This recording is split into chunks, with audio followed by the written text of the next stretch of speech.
This video is about determining how much power is my 3D printer consuming during the time that I'm printing a face shield.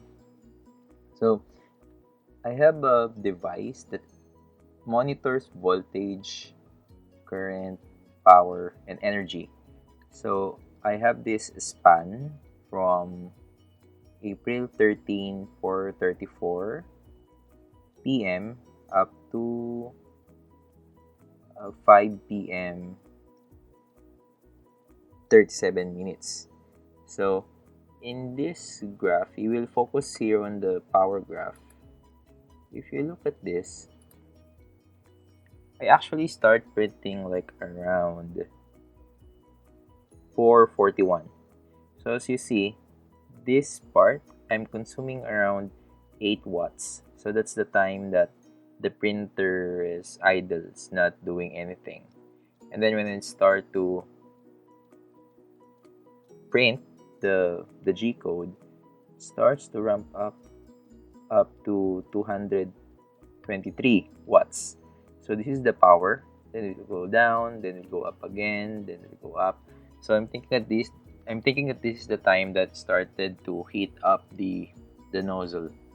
So then it will establish the set point temperature, and then it will go up again, go down, go up, go down. Just ignore this part because this I have a loss of transmission here, that's why it became 0. But then the pattern is the same. It go up and then go down, go up, go down.